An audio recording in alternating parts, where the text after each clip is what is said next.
हापुड़ में 14,000 किलो शहद जांच में फेल, 22 लाख की खेप जब्त। हापुड़ में खाद्य सुरक्षा विभाग की जांच में शुद्धता के दावों की पोल खुल गई है, जहां 14,000 किलो शहद का सैंपल लैब टेस्ट में फेल पाया गया है।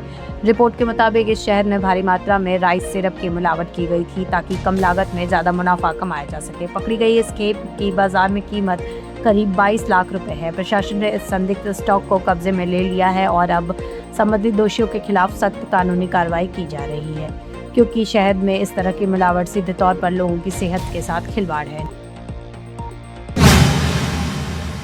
यूपी में 27 जिलों में आंधी बारिश का कहर, बिजली गिरने की चेतावनी जारी। मौसम विभाग के अनुसार उत्तर प्रदेश के कई जिलों में अचानक मौसम बदल गया है। बंगाल की खाड़ी से आ रही नमी और पश्चिम विक्षोभ के कारण प्रदेश में 30 से 50 किलोमीटर प्रति घंटे की रफ्तार से हवाएं चल रही।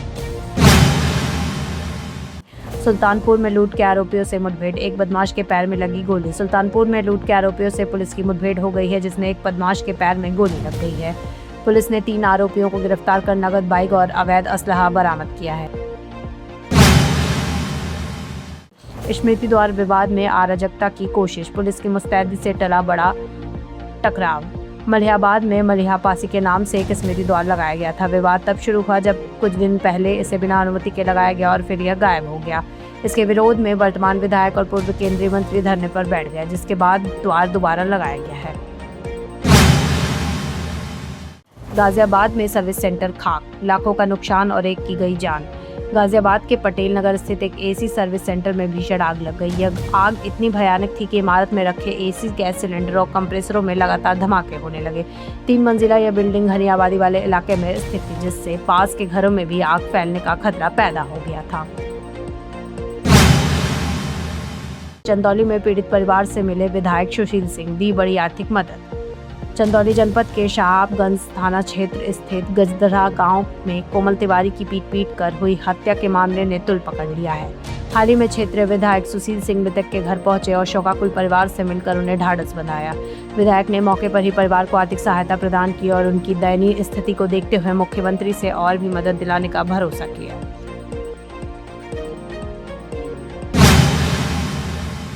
संभल परिक्रमा मार्ग का काम शुरू, पेयजल, लाइटिंग और सुरक्षा से होगा लैस।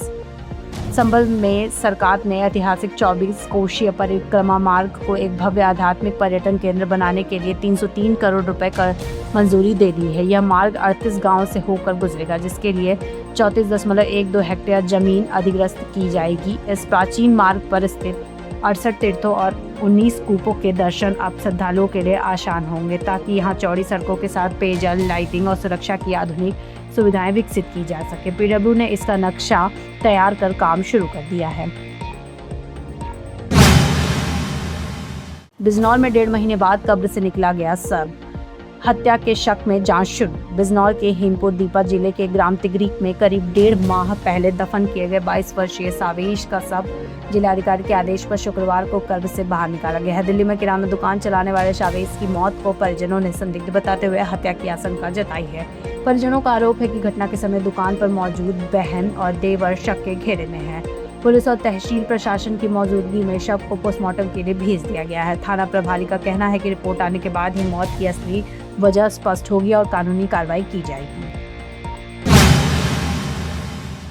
गिरार में अनियंत्रित होकर टावर कर्मचारियों की पिकअप, सड़क पर बहा डीजल। ललितपुर के थाना गिरार क्षेत्र में डीजल ले जा रही एक तेज रफ्तार पिकअप अनियंत्रित होकर पलट गई।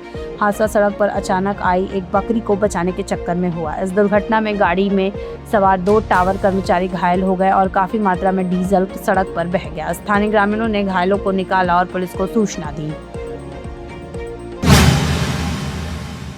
सिद्धार्थनगर में नाले विवाद में 2 पक्षों में मारपीट, गर्भवती महिला समेत 3 घायल। सिद्धार्थनगर के पथरा थाना क्षेत्र के रंबापुर गांव में नाली के विवाद को लेकर 2 पक्षों में खूनी संघर्ष हो गया। दबंगों ने एक युवक, उसकी गर्भवती पत्नी और बुजुर्ग मां को अकेला पाकर उन पर जानलेवा हमला कर दिया। इस मारपीट में तीनों को गंभीर चोटें आई है, जिन्हें इलाज के लिए सीएचसी तिलौली में भर्ती कराया गया है। सूचना मिलने पर डायल 112 मौके पर पहुंची और मामले की जाँच शुरू की है।